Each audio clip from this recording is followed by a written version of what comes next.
Hello everyone, मेरा नाम है अंकित मिश्रा और आज के इस वीडियो सेगमेंट में मैं आपसे बात करने वाला हूं ह्यूमन के एक्सक्रीटरी सिस्टम के बारे में। मतलब कि आज हम बात करने वाले हैं किडनी के बारे में।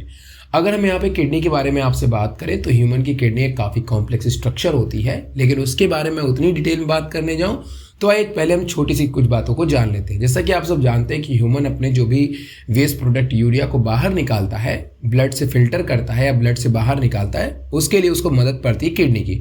तो किडनी को समझना थोड़ा जरूरी है क्योंकि इसका स्ट्रक्चर काफ़ी कॉम्प्लेक्स होता है। तो पहले जान लेते हैं कि ह्यूमन बॉडी के अंदर आपको 1 पेयर ऑफ किडनी जो है वो देखने को मिलती है। मतलब एक पेयर किडनी आपको देखने को मिलती है, मतलब कि 2 किडनी होती है, एक लेफ्ट साइड में और एक राइट साइड में। उन्हीं किडनी से ओरिजिनेट या उन्हीं किडनी के एकदम पोर्शन से जहाँ पे हिलम मौजूद होता है, उसी पोर्शन से जो होता है निकला होता है आपका यूरेटर उस पोर्शन से जो है वो निकला हुआ होता है और वो यूरेटर जाकर के बाइंड करता, मतलब वो यूरेटर जो है जाकर के जुड़ा होता है एक कॉम्प्लेक्स स्ट्रक्चर, एक कंप्लीट स्ट्रक्चर से जिसका नाम है आपका यूरिनरी ब्लैडर। और यूरिनरी ब्लैडर एक ही होता है हमारे पास में, और यूरिनरी ब्लैडर से जो है अटैच होता है आपका यूरेथ्रा, जिसके थ्रू आपकी यूरिन जो है किडनी से फिल्टर होने वाली जो यूरिन है वो यूरेटर से होते हुए यूरिनरी ब्लैडर में इकट्ठा होती है और यूरिनरी ब्लैडर के बाद वो यूरेथ्रा के थ्रू बाहर निकाल दी जाती है। ठीक है, उसमें बहुत सारी अदर प्रोसेस हैं जिनको हम लोग अभी डिटेल में आगे बात करेंगे। फिर उसके बाद हम आ जाते हैं अपने किडनी के पोजीशन के बारे में। अगर हम किडनी के पोजीशन की बात करो तो उसको आप अपने वर्टिब्रा से कैलकुलेट कर सकते हो। जैसे कि एग्जांपल के तौर पे हमने लंग्स को देखा था कि लंग्स हमारी जो सिचुएटेड होती है वो थोरैकिक वर्टिब्रा के सामने होती है, मतलब दैट इज अ थोरैकिक वर्टिब्रा पीछे की तरफ होती है और उसके आगे क्या होती है, लंग्स होती है। ठीक है, थोरैकिक वर्टिब्रा मतलब जहां तक आपका लंग्स है, हार्ट है, वो थोरैकिक वर्टिब्रा में होती है। और थोरैकिक वर्टिब्रा के जब आप नीचे आएंगे जहां से बोन शुरू होती है, लुम्बर बोन शुरू होती है, लुम्बर वर्टिब्रा शुरू होती है, तो लुम्बर वर्टिब्रा नंबर 3 के आसपास में जो है वो आपको किडनी सिचुएटेड जो है वो देखने को मिलती है। ठीक है, तो इसको आपको हमेशा ध्यान में रखना है, कुछ भी चीज़ें जो है वो भूलनी नहीं है। इसका वेट तकरीबन आपसे 120 से 170 ग्राम हो सकता है। अब आप बोलोगे सर वेट का क्या लेना देना है? देखो क्या होता है कि हमें कई ऑर्गन्स के वेट को जानना चाहिए, क्योंकि जब भी हम कोई भी मेडिकल रिपोर्ट्स वगैरह देखते हैं तो उसमें ऑर्गन्स के वेट को देखते हैं वो लोग, क्योंकि अगर ऑर्गन्स का वेट कहीं ज़्यादा बढ़ गया तो हो सकता है वहाँ पे कैंसर हो सकता है कोई और डिजीज़ हो जाए। तो डिजीज़ होने पे कभी कभी वेट जो होते हैं वो बढ़ जाते हैं या घट जाते हैं, तो डॉक्टर उससे भी पता लगा लेता है कि आपके किडनी वगैरह में अबनॉर्मलिटी है। तो इसीलिए हमें वेट के पैरामीटर को भी जानना चाहिए कि वेट हमारा 120 टू 170 है, that is a normal kidney का वेट इतना हो सकता है। लेकिन अगर इससे ज़्यादा या कम हो रहा है, इट मीन्स आपके किडनी के अंदर जरूर कोई ना कोई जो है वो प्रॉब्लम्स जो है वो देखने को मिलती है। जब हम लोग किडनी के अंदर आते हैं तो किडनी में एक स्ट्रक्चर होता है, बिल्कुल ऐसा कॉनकेव शेप का स्ट्रक्चर होता है। उस कॉनकेव शेप के स्ट्रक्चर को हम लोग हीलम कहते हैं। मतलब कॉनकेव शेप के जहाँ स्ट्रक्चर होता है, जहाँ से यूरेटर बाइंड करता है, उसी एरिया को हम लोग जनरली हिलम का नाम देते हैं। और हिलम के पास में ही आपका मौजूद है यूरेटर। क्या होता है? यूरेटर। और यूरेटर के जस्ट अपोजिट साइड में, मतलब कि किडनी के अंदर यूरेटर के जस्ट अपोजिट साइड में किडनी के अंदर आपका एक बिल्कुल खाली सा रीजन होता है जिसे हम लोग जनरली पेल्विस कहते हैं। पेल्विस वो रीजन है जहां पे यूरिन फिल्टर होने के बाद आकर के इकट्ठा होगी और वो यूरेटर में आएगी। मतलब पेल्विस एक जंक्शन है जो आपके नेफ्रॉन से, जो आपकी किडनी से फिल्टर हुई यूरिन को यूरेटर में पहुंचाने का काम करती है। तो आप इसको एक तरीके से ये बातें भी जो है वो जनरली आप बोल सकते हो। तो इस तरीके से आपको चीज़ों को समझना है कि आपकी किडनी में इस तरह की चीज़ें जो है वो परफॉर्म होती है।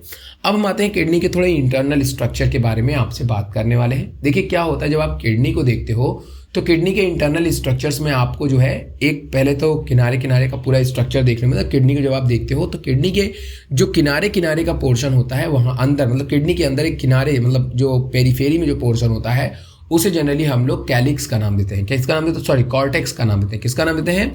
कॉर्टेक्स का नाम देते हैं। और किडनी के जो इनर साइड होता है, मतलब थोड़ा सा अंदर साइड, मतलब कॉर्टेक्स के नीचे साइड की तरफ जो साइड होता है उसे जनरली हम लोग नाम देते हैं मेडुला। तो किडनी के जो ऊपर साइड होता है उसे हम लोग नाम देते हैं क्या? उसे हम लोग नाम देते हैं कॉर्टेक्स। और किडनी के जो बीच साइड होता है उसे हम लोग नाम देते हैं मेडुला। कॉर्टेक्स और मेडुला के अपने अपने इंपॉर्टेंट से रोल होते हैं। नेफ्रॉन को जब आप पढ़ोगे तो उसमें आपको काफ़ी चीज़ें देखने को मिलेंगी।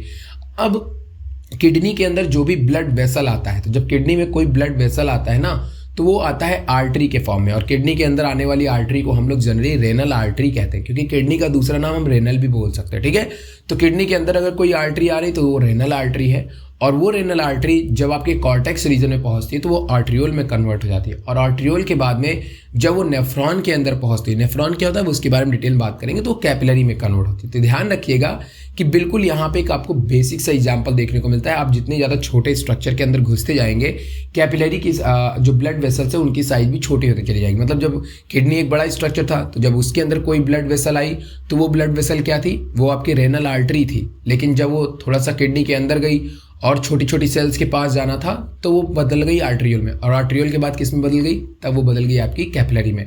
तो आपको इन सारी चीज़ों को ध्यान में रखना है कि हमारी किडनी के अंदर कौन कौन से पोर्शन जो है वो मौजूद होते हैं। अब किडनी में क्या होता है कि जब आप किडनी को बहुत ही ध्यान से देखिए, किडनी को जब आप ध्यान से देखते हैं तो किडनी में आपको बहुत सारी मेडुलरी पिरामिड्स देखने को मिलती हैं, जो ऐसे पैचेस में आपको देखने को मिल रही है। That is a medullary pyramid होता है। रेनल कॉलम भी बोल सकते हैं या फिर कॉलम ऑफ बर्टनी का भी नाम दे सकते हैं। तो ये इसमें कोई प्रॉब्लम नहीं है। आप जनरली एक कॉर्टेक्स वाला रीजन तो और वो मेडुला वाला रीजन, तो मेडुला वाले रीजन में आपको जनरली ये चीज़ें देखने को मिलती हैं। वही रीजन जहाँ पे मेडुला वाला रीजन होता है उसी रीजन में आपको देखने को मिलता है, क्या पता है आपको, उसी रीजन में देखने को मिलता है नेफ्रॉन। क्या देखने को मिलता है, नेफ्रॉन। और ये एक नेफ्रॉन नहीं होते, ध्यान से सुनिएगा मेरी बात को। हमने पहले बताया कि हमारी किडनी है, किडनी में सबसे ऊपर वाला जो पोर्शन है वो आपका कॉर्टेक्स है, बीच वाला पोर्शन आपका जो है वो मतलब नीचे वाला उस किडनी और कॉर्टेक्स के नीचे वाला पोर्शन, यहाँ पे आपको मिलियंस ऑफ नेफ्रॉन देखने को मिलते हैं। अगर मैं पूरी किडनी की बात करूँ तो जनरली मैं इसलिए ये बात बता रहा हूँ क्योंकि आप जिस नेफ्रॉन का फंक्शन पढ़ेंगे वो एक नेफ्रॉन को फिल्ट्रेशन पढ़ेंगे, मतलब जो फिल्ट्रेशन पढ़ेंगे ना आप यूरिन का, वो केवल और केवल एक नेफ्रॉन का पढ़ेंगे। लेकिन ऐसे मिलियंस ऑफ नेफ्रॉन होती हैं जो मिल करके आपकी पूरी किडनी के अंदर ब्लड को फिल्टर करने का काम करेंगी। ठीक है, तो हम जनरली पढ़ेंगे एक नेफ्रॉन का मैकेनिज्म, लेकिन वो बहुत सारे ऑपरेट उसी तरह से होती है। इतनी बात क्लियर है? ओके, अब हम लोग नेफ्रॉन में आ जाते हैं। जब हम नेफ्रॉन को थोड़ा सा जूम करके देखेंगे, नेफ्रॉन को जब हमने जूम किया तो हमने देखा कि नेफ्रॉन जो है, नेफ्रॉन के पास में सबसे पहले जो नेफ्रॉन के अंदर आने वाली जो नेफ्रॉन के पास में जो आने वाली ब्लड वेसल है वो आर्ट्रियोल होती है। क्या होती है? आर्ट्रियोल। तो जो ब्लड लेकर के नेफ्रॉन के पास में आता है उसे हम लोग बोलते हैं अफरेंट आर्ट्रियोल। और ठीक है, जो जैसे मैंने कहा ना कि ब्लड सबसे पहले किडनी के अंदर आई रेनल आर्टरी के थ्रू, फिर रेनल आर्ट्रियोल है, और फिर आर्ट्रियोल के बाद में वो ब्लड आर्ट्रियोल जो अफरेंट आर्ट्रियोल है वो ब्लड लेकर के कहाँ पे आई, वो ब्लड लेकर के आई आपके नेफ्रॉन के बोमेन कैप्सूल में। एक आपको ऐसा सांप जैसा स्ट्रक्चर दिख रहा हो वो आपका बोमेन कैप्सूल है, क्योंकि आपके किडनी के जो नेफ्रॉन होता है वहाँ दो स्ट्रक्चर होता है, एक होता है ग्लोमेरुलस और एक होता है रेनल ट्यूब्यूल। तो ग्लोमेरुलस वो स्ट्रक्चर होता है जहां पे आपका ब्लड फिल्टर होता है, और रेनल ट्यूब्यूल वो स्ट्रक्चर होता है जहां पे आपके ब्लड का रीएब्जॉर्प्शन होता है, जो यूजफुल चीजें वो सब रीएब्जॉर्ब की जाती हैं और यूरिन इकट्ठा होता है। ठीक है, तो वो सारी चीजें मैं आपको अभी बाकी डिटेल में बताऊंगा, लेकिन पहले मैं स्ट्रक्चर पे बात करूं तो पहले हम उस पर आते हैं। तो जो हमारा अफरेंट आर्ट्रियोल होता है वो ब्लड लेकर के आता है बोमेन कैप्सूल में। बोमेन कैप्सूल में आने के बाद वो अफरेंट आर्ट्रियोल का कन्वर्जन होता है किसके अंदर? कैपिलरी में। किसमें कन्वर्ट होता है? कैपिलरी में। और फिर उन्हीं कैपिलरी से जो ब्लड है वो फिल्टर होती है, और यूरिया के साथ में बहुत सारे इंपॉर्टेंट सब्सटेंसेस भी जो होते हैं वो क्या हो जाते हैं, वो भी आपके फिल्टर हो जाते हैं बोमेन कैप्सूल के अंदर। और जो बचा हुआ ब्लड होता है, जो फिल्टर होने के बाद जो ऊपर ब्लड रह गया वो वापस इफरेंट आर्ट्रियोल से वापस लौट जाएगा। तो ब्लड जो आ रही है ग्लोमेरुलस फिल्ट्रेशन के लिए बोमेन कैप्सूल में, वो अफरेंट आर्ट्रियोल से आ रही है, और जो वापस जा रही है, वापस रिटर्न हो रही है, वो इफरेंट आर्ट्रियोल से हो रही है। ठीक है, तो ब्लड आपकी कुछ क्या हो गई, फिल्टर हो गई, कुछ ब्लड फिल्टर हो गई, मतलब सारी ब्लड नहीं फिल्टर होती, जितनी आती है उतना फिल्टर नहीं होती है, कुछ वापस भी लौट जाती, तो कई बार में आएगी ना।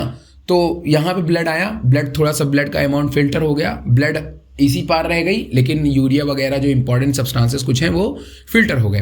स्पेशली जो पॉजिटिव चार्ज कंटेनिंग जो कंपाउंड केमिकल्स होते हैं वही केवल फिल्टर होते हैं, कुछ प्रोटीन्स हो गई या इस तरह से वो सब फिल्टर्स हो जाते हैं। फिल्टर होने के बाद में इफरेंट आर्ट्रियोल जो बचा हुआ ब्लड वो इफरेंट आर्ट्रियोल से वापस बॉडी में वापस लौटता है, मतलब ब्लड में वापस लौटता है। फिर उसके बाद क्या है कि यहाँ पे हमें ध्यान में ये रखना है कि जब आपके ग्लोमेरुलस फिल्ट्रेशन हो जाता है बोमेन कैप्सूल में, तो बोमेन कैप्सूल में फिल्ट्रेशन के बाद वो जो फिल्टर्ड मटेरियल है वो पहुंचता है कहाँ पे, आपका PCT मतलब प्रॉक्सिमल कॉन्वोल्यूटेड ट्यूब्यूल में। तो रेनल, अब हमने अभी तक हमने कहा थे, अभी तक हमने किया ग्लोमेरुलस रीजन। कौन सा रीजन? ग्लोमेरुलस, जहां पे फिल्ट्रेशन हुआ, जहां बोमेन कैप्सूल था, वो ग्लोमेरुलस रीजन है, वो खत्म हुआ। अब हमारे किडनी का दूसरा रीजन होगा जिसको हम लोग बोलते हैं रेनल, ठीक है, रेनल ट्यूब्यूल। क्या बोलते हैं? रेनल। अब हमारा जो फिल्टर प्रोडक्ट है वो गया रेनल ट्यूब्यूल में। रेनल ट्यूब्यूल में पहला स्ट्रक्चर होता है that is a PCT, that is a proximal convoluted tubule. वहां पे जाने के बाद इंपॉर्टेंट सब्सटेंसेस को क्या कर लिया जाएगा? रीअब्जॉर्ब कर लिया जाएगा। फिर बचा हुआ जो प्रोडक्ट है वो जाएगा PCT के बाद लूप ऑफ हेनले में। लूप ऑफ हेनले की बात को ध्यान सुनिएगा, बोमेन कैप्सूल और PCT, DCT, ये सभी चीजें मौजूद हैं आपके किडनी के कॉर्टेक्स रीजन में ऊपर की तरफ, लेकिन लूप ऑफ हेनले का जो थोड़ा पोर्शन होता है वो मेडुला रीजन तक जाता है। कहां जाता है? मेडुला रीजन तक जाता है, जिससे कि रीअब्जॉर्प्शन में काफी मदद मिलती है। इस बात को ध्यान रखिएगा, सॉल्ट को बाहर निकालने में और वाटर मॉलिक्यूल को बाहर निकालने में मेडुला रीजन जो होता है या मेडुलरी रीजन होता है वो बहुत इंपॉर्टेंट रोल प्ले करता है, ठीक है। तो जो मेडुला रीजन है, जो लूप ऑफ हेनले है, वो कॉर्टेक्स से शुरू होगा और कहाँ खत्म होगा? मेडुला में। तो जब वो ऊपर से नीचे जाता है तो इस तरह के लूप ऑफ हेनले को हम लोग डिसेंडिंग लूप ऑफ हेनले कहते हैं। और फिर जब वो ऊपर की तरफ, जब वो ऊपर कॉर्टेक्स से मेडुला की तरफ आता है that is a descending loop of Henle. और जब वो मेडुला से कॉर्टेक्स की तरफ जा रहा है तो वो आपका असेंडिंग लूप ऑफ हेनले होता है, ठीक है। तो लूप ऑफ हेनले होता है और फिर आता है आखिरी में आपका DCT, distal convoluted tubule. Distal convoluted tubule में जब आपका यूरिन पहुंचता है तो डिस्टल कॉन्वोल्यूटेड ट्यूब्यूल के कई काम होते हैं। डिस्टल कॉन्वोल्यूटेड ट्यूब्यूल की सेल जो है वो मॉडिफाई होकर के JG सेल्स बनती हैं। जो JG सेल्स होती हैं वो आपके GFR मतलब कि ग्लोमेरुलस फिल्ट्रेशन रेट, यूरिन या ब्लड हमेशा प्रेशर से आता रहे, ब्लड में फिल्ट्रेशन रेट हमेशा बोमेन कैप्सूल के पास बना रहे, उसको बनाए रखने के लिए DCT बहुत इंपॉर्टेंट होती है। साथ में DCT से बहुत सारे हार्मोन्स रिलीज होते हैं, वो भी इंपॉर्टेंट रोल प्ले करते हैं। तो कुल मिलाकर के अब आपका यूरिन जो है वो PCT के पास पहुंचा, loop of Henle, loop of Henle के पास पहुंचा DCT के पास में, और DCT के पास में पहुंचने के बाद वो पहुंचेगा कलेक्टिंग डक्ट में। कलेक्टिंग डक्ट वो रीजन होता है जहां पे यूरिन इकट्ठा होती है, और फिर कलेक्टिंग डक्ट से जाता है पेल्विस में, और पेल्विस से फिर यूरेटर में, यूरेटर से फिर यूरिनरी ब्लैडर, और फिर वो एक्सक्रीट कर दिया जाता है। तो ये एक सिंपल मैकेनिज्म है जिसको आपको ध्यान में रखना है। पहली चीज, बोमेन कैप्सूल के अंदर ब्लड आपका फिल्टर होगा, इंपॉर्टेंट चीजें रुकेंगी, मतलब इंपॉर्टेंट चीजें जो और है वो ब्लड से वापस लौट जाएंगी, बट काफी चीजें इंपॉर्टेंट फिल्टर भी हो जाएंगी यूरिया के साथ में।